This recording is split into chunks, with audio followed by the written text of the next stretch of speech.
Coraline Audiobook by Neil Gaiman. Chapter 2.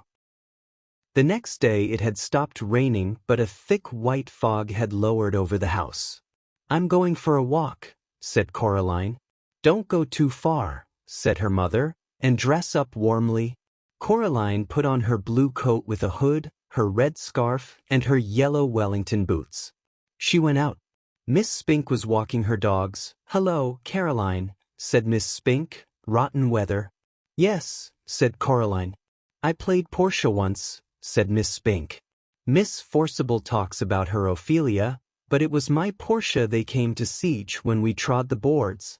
Miss Spink was bundled up in pullovers and cardigans, so she seemed more small and circular than ever. She looked like a large, fluffy egg. She wore thick glasses that made her eyes seem huge. "They used to send flowers to my dressing room, they did," she said. "Who did?" asked Coraline. Miss Spink looked around cautiously, looking over first one shoulder and then over the other, peering into the mists as though someone might be listening. "Men," she whispered, then she tugged the dogs to heel and waddled off back toward the house. Coraline continued her walk. She was 3/4 of the way around the house when she saw Miss Forcible, standing at the door to the flat she shared with Miss Spink. "Have you seen Miss Spink, Caroline?" Coraline told her that she had, and that Miss Spink was out walking the dogs. "I do hope she doesn't get lost. It'll bring on her shingles if she does. You'll see," said Miss Forcible. "You'd have to be an explorer to find your way around in this fog." "I'm an explorer," said Coraline. "Of course you are, lovey," said Miss Forcible. "Don't get lost now." Coraline continued walking through the gardens in the gray mist. She always kept in sight of the house. After about 10 minutes of walking, she found herself back where she had started. The hair over her eyes was limp and wet, and her face felt damp. "Ahoy, Caroline," called the crazy old man upstairs. "Oh, hello," said Coraline. She could hardly see the old man through the mist. He walked down the steps on the outside of the house that led up past Coraline's front door to the door of his flat. He walked down very slowly. Coraline waited at the bottom of the stairs. "The mice do not like the mist," he told her. "It makes their whiskers droop." "I don't like the mist much either," admitted Coraline. The old man leaned down, so close that the bottoms of his mustache tickled Coraline's ear. "The mice have a message for you," he whispered. Coraline didn't know what to say. "The message is this: don't go through the door." He paused. "Does that mean anything to you?" "No," said Coraline. The old man shrugged. "They are funny. The mice, they get things wrong. They got your name wrong, you know." They kept saying Coraline. Not Caroline. Not Caroline at all. He picked up a milk bottle from the bottom of the stairs and started back up to his attic flat. Coraline went indoors. Her mother was working in her study. Her mother's study smelled of flowers. "What shall I do?" asked Coraline. "When do you go back to school?" asked her mother.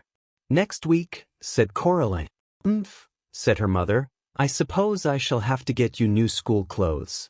Remind me, dear, or else I'll forget." And she went back to typing things on the computer screen. "What shall I do?" repeated Coraline. "Draw something." Her mother passed her a sheet of paper and a ballpoint pen. Coraline tried drawing the mist.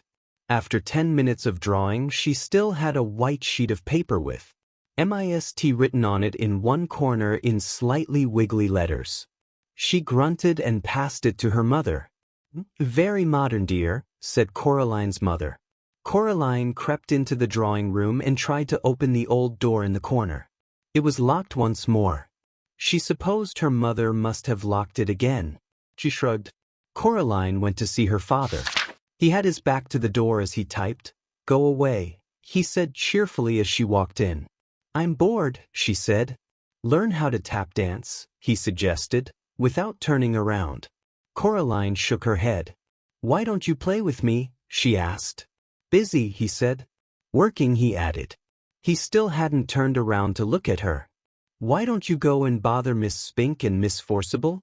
Coraline put on her coat and pulled up her hood and went out of the house. She went downstairs. She rang the door of Miss Spink and Miss Forcible's flat. Coraline could hear a frenzied woofing as the Scotty dogs ran out into the hall. After a while Miss Spink opened the door. "Oh, it's you, Caroline," she said. "Angus, Hamish, Bruce, down now, lovies. It's only Caroline. Come in. Dear, would you like a cup of tea?" The flat smelled of furniture polish and dogs. "Yes, please," said Coraline. Miss Spink led her into a dusty little room, which she called the parlor. On the walls were black and white photographs of pretty women and theater programs in frames. Miss Forcible was sitting in one of the armchairs, knitting hard. They poured Coraline a cup of tea in a little pink bone china cup. With a saucer, they gave her a dry Garibaldi biscuit to go with it. Miss Forcible looked at Miss Spink, picked up her knitting, and took a deep breath. "Anyway, April, as I was saying, you still have to admit, there's life in the old dog yet.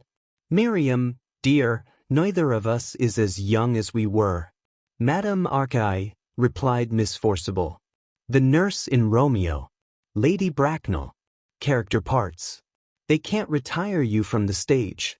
"Now, Miriam, we agreed," said Miss Spink. Coraline wondered if they'd forgotten she was there. They weren't making much sense. She decided they were having an argument as old and comfortable as an armchair, the kind of argument that no one ever really wins or loses but which can go on forever if both parties are willing. She sipped her tea. "I'll read the leaves if you want," said Miss Spink to Coraline. "Sorry," said Coraline. "The tea leaves, dear." "I'll read your future." Coraline passed Miss Spink her cup. Miss Spink peered short-sightedly at the black tea leaves in the bottom. She pursed her lips. "You know, Caroline," she said after a while, "you are in terrible danger." Miss Forcible snorted and put down her knitting. "Don't be silly, April. Stop scaring the girl, your eyes are going. Pass me that cup, child." Coraline carried the cup over to Miss Forcible. Miss Forcible looked into it carefully, shook her head, and looked into it again. "Oh dear," she said. "You were right, April. She is in danger." "See, Miriam," said Miss Spink triumphantly. "My eyes are as good as they ever were." "What am I in danger from?" asked Coraline.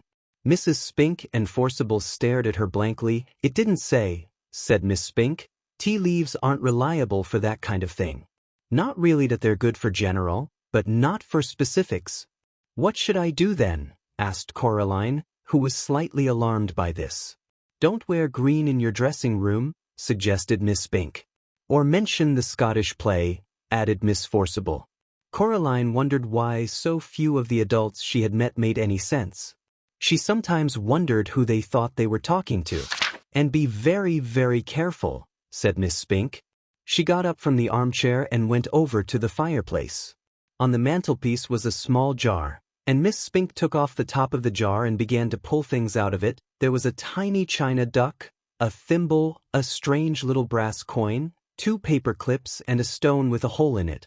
She passed Coraline the stone with a hole in it. "What's it for?" asked Coraline. The hole went all the way through the middle of the stone. She held it up to the window and looked through it. "It might help," said Miss Spink. "They're good for bad things, sometimes." Coraline put on her coat, said goodbye to Mrs. Spink and Forcible and to the dogs, and went outside. The mist hung like blindness around the house. She walked slowly to the stairs up to her family's flat, and then stopped and looked around. In the mist, it was a ghost world. "In danger?" thought Coraline to herself. It sounded exciting. It didn't sound like a bad thing. Not really. Coraline went back upstairs, her fist closed tightly around her new stone.